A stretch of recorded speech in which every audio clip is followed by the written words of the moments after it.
Welcome to the bike packing tutorial. Not too long ago, I cycled from the Big Apple to Boston, Massachusetts. In this video, you'll learn how to take on any 2-day city-to-city bike packing adventure. We'll discuss what to eat, pack, and wear, and what to do the night and morning before your big ride. Finally, I'll share a few tips to enhance the safety and enjoyment of your experience. Let's get started. I would suggest you just type in the 2 cities you want to go between, New York City to Boston, and then add at the end, bike with GPS. Click on a website, and you'll see a route another cyclist has taken. And you can pay an annual fee to Bike with GPS to have the route onto your phone, or if you have a bike computer like this, you can download the file into here. You can also go to Google Maps or Apple Maps, type in the 2 cities, and select the bike mode. Apple and Google will give you the quickest yet safest route. When I'm riding, I use the GPX file from another cyclist, but if I get lost or I want to expedite part of the trip, I switch to the map on my phone. If you're going to be using your smartphone, just get one of these cell phone mounting units that connects to the tube, wrap it around, put your phone there, and strap it over. This one is very durable because it just goes right over, but I find it's a little annoying when I want to click on the screen. So you could get one that has elastics here and there. If you have a bike-specific GPS, use the lock and click it on. Let's talk about what you should wear on your bicycle trip. So this was a 2-day journey, so I brought 2 jerseys, 1 bib, and then another change of shorts for day 2. I also bring a set of pajamas for the lodging of the evening. I bring an extra change of clothes, some shorts, some underwear, and I just wear the pajama shirt. The clothes for the first day I just put out on my desk to pick up in the morning. So make sure you have your cycling socks and your gloves.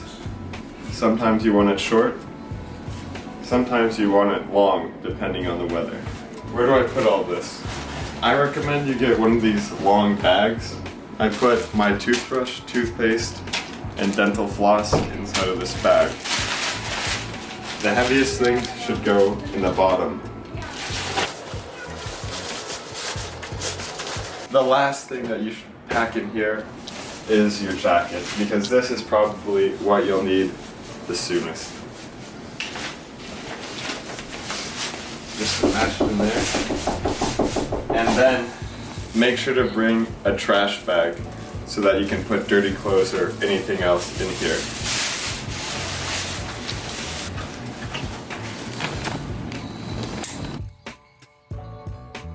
This is the jacket that I wore, which is comfortable for walking around, but when you zip it up, all this wind catches and that slows you down. I was also wearing this bright vest. This is great because people can see you and you'll make a ton of friends at convenience stores and gas stations. People love to talk to you when you wear this. So in that regard, I do recommend it, but it catches a ton of air. On my second day of the trip, I took all of this off and I couldn't believe how much faster I was and much more comfortable. So if you do need a jacket, you should try to find a cycling specific jacket. It's very tight and the air just slides off of you. You might think, I look like a fool wearing this. Just do it. Of course, we can't forget the helmet. Put your name on your helmet. Get some sunglasses or just some clear glasses that wrap around so you have a maximum amount of peripheral vision. I also recommend getting a pair of mountain bike shoes. You don't have to use clip-in pedals, but you'll feel more in sync with the bike. If you're gonna wear running shoes, try to find one that has a stiff sole. You don't want your feet to flex. Put on your mountain bike shoe, hop on the bike, and you clip it just like that. And then on the upstroke, it's easier.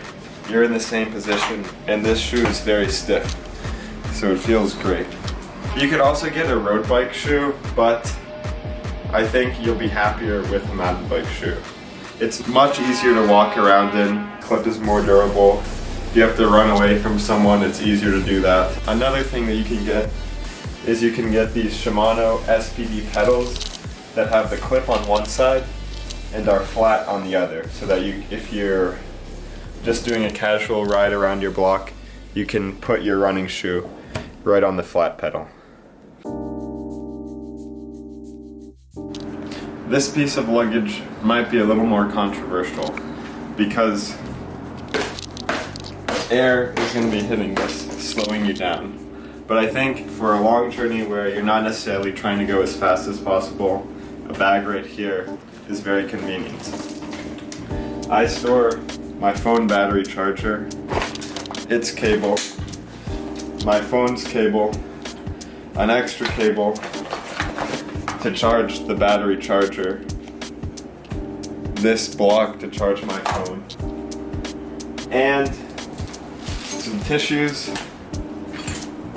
and some sunscreen I'll put in there, and maybe a few snacks. Anything that I want to reach quickly. The mechanical stuff to repair tires in inner tubes.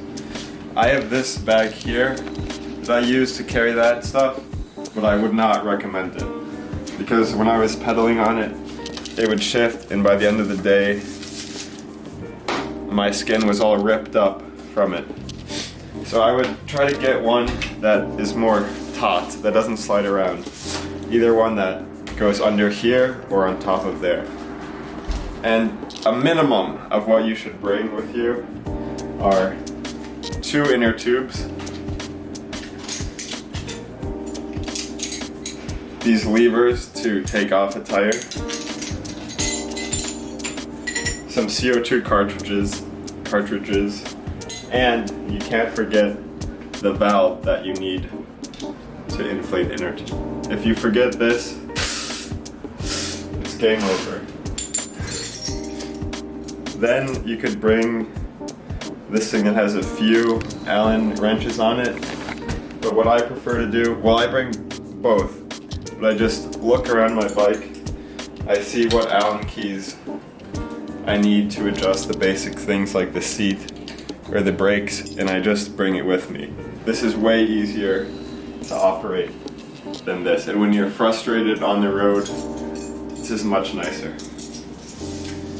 So I just slide all of this in there. Here's the final setup of the bike.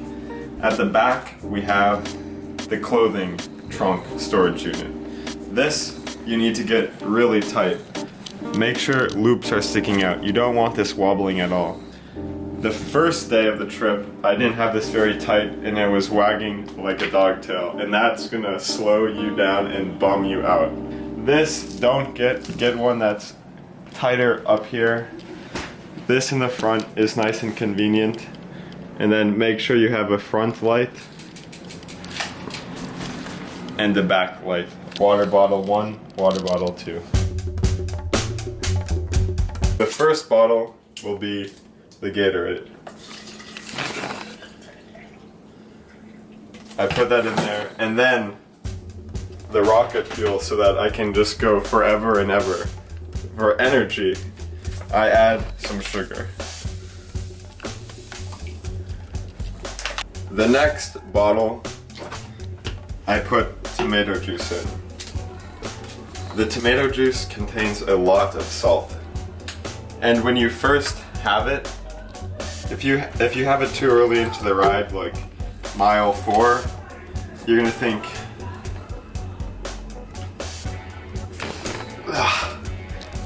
that tastes nasty.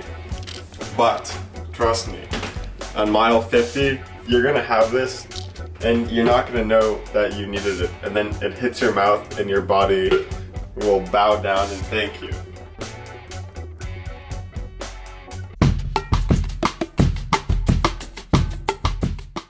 Pay a visit to your neighborhood grocery to pick up some snacks for ride day. Granola bars, bagels, fruit snacks, etc.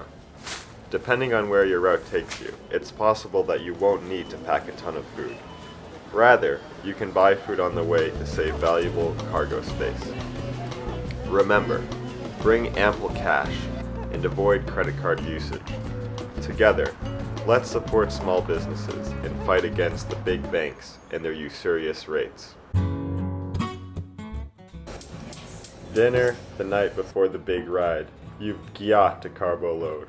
I'll be having whole grain pasta, potatoes, green beans, mushrooms, and a vegetable bouillon cube for extra spice and seasoning. I put the potatoes in first so that they get properly soft. The rest of the ingredients go in the pot simultaneously. Who has time to cook these all separately? I could be wasting time on the internet right now. Make sure to mix up the ingredients well.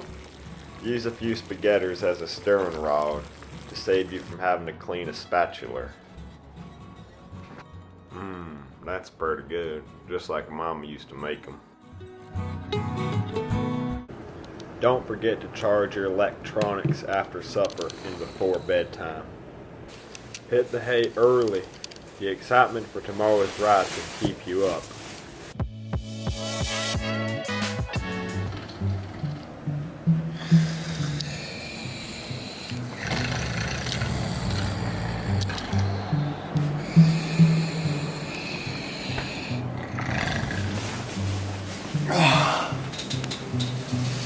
Rest is a crucial component of having a fun and successful bike ride.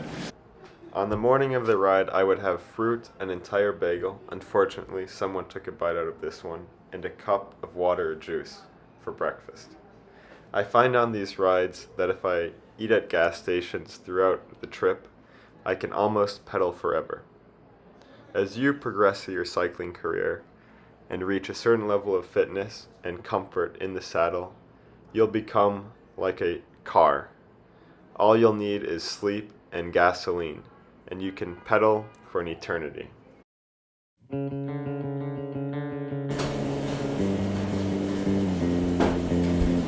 Before you leave for your ride, I suggest you apply some anti-chafing cream to your sensitive areas. This may help you. I've never regretted putting it on, but there have been a few times where I wished I'd had it.